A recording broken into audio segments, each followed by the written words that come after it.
The Godfather was part of both the ever-expanding sandbox genre and an odd trend during the mid-2000s of adapting classic movies into video games, along with the likes of Scarface, The World Is Yours, and Jaws Unleashed. EA Redwood Shores would take the 1972 classic and try to wrap it into an open world and, unlike Scarface, which added an odd epilogue to the original, this one would instead allow you to create a mobster who becomes part of the story. It's a unique approach for sure, but one which does pay off. As both an interactive form of the mobster epic and a video game in its own right, The Godfather mostly succeeds.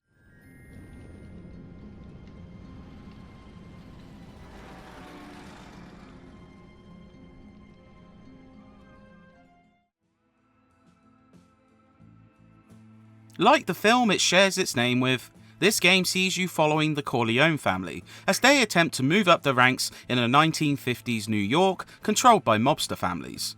The key difference is your playable character.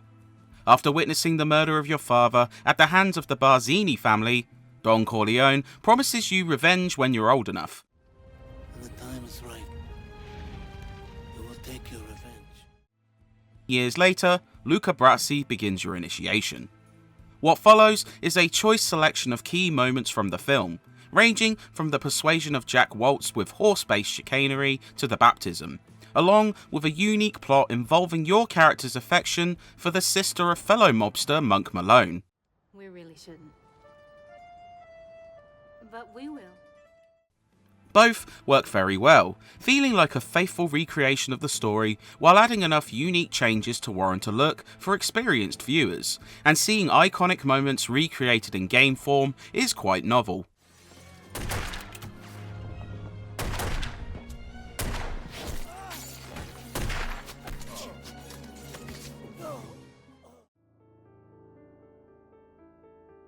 It helps that many of the characters you grew to love return, be it in virtual form or their actors returning. The likes of Marlon Brando and Lenny Montana, while unable to reprise their roles, are aided by quality soundalikes and faithful character models. I'm gonna leave you now because I know that you are busy. Thank you.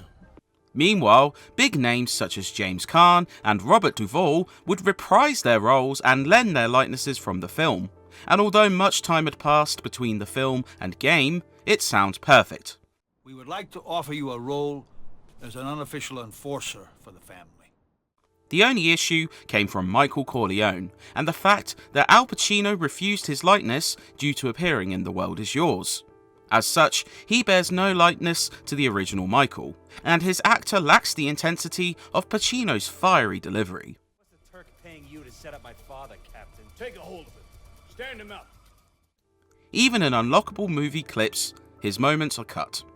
Much of his story is also reduced, though he is still prominent in the latter half of the game. This aside, you couldn't ask for much more. Of course, much of the game is spent exploring a recreation of 1950s New York, and The Godfather works on this front too.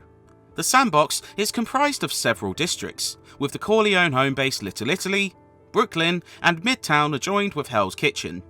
It has the scope of a large city, but doesn't feel tedious to explore, with vehicles handling well and bearing speed despite their age.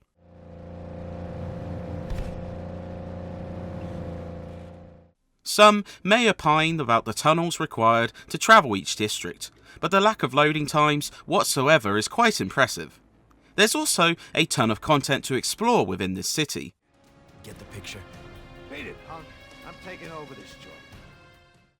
Main missions let you relive the film's story. Favours see you aiding characters from the film.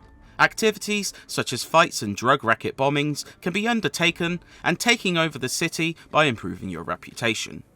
Completionists could play for upwards of 30 hours, which is plenty satisfying.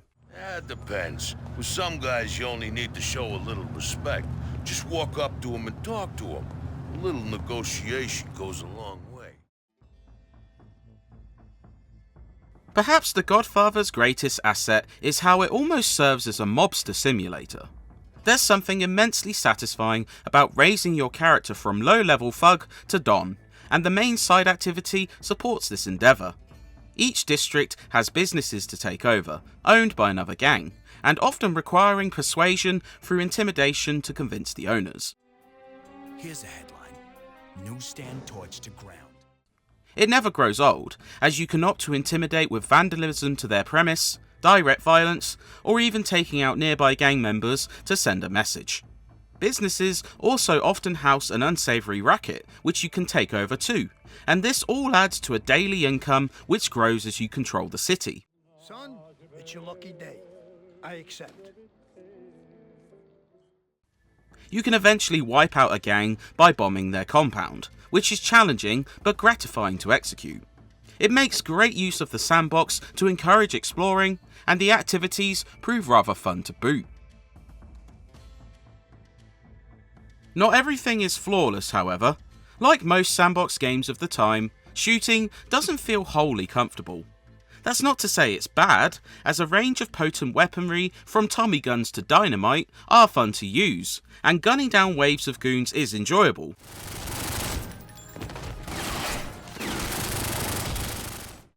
The lock-on system is perhaps the main source of contention, as it can struggle to snap to different targets even with a push of the analog stick. It can mean struggling to change target after downing a foe, and leading you to getting gunned down. The early going is particularly troublesome, as your low health sees you resembling a glass jar. That's too bad. The other side of combat fares better though, as hand-to-hand is brutal and enables you to perform some nasty executions. There are 47 in total, requiring you to utilise all weapons and perform some stranger kills, such as throwing goons into a furnace, but it shows the malleability of combat encounters. Oh, jeez. Bug. You want a piece of me?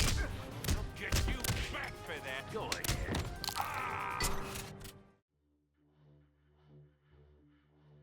Coming a few months after the 6th gen versions, The Godfather's arrival on Xbox 360 proved a slight improvement, though still behind the likes of Saints Row. Its world is made up of fairly plain textures, characters outside of the main cast can look and animate weirdly, and frame rate drops are common during intense police chases.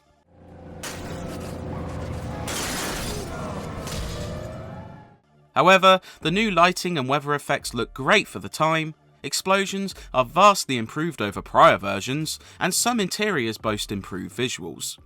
Your character can be customised with several clothing options, but otherwise looks a bit plain next to the detailed central characters.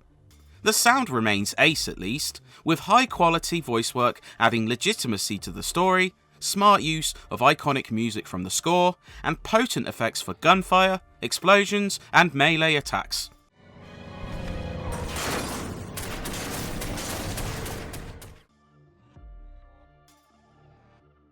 The Godfather was one of those rare licensed games that works both as an adaptation of something iconic and a fun game in its own right.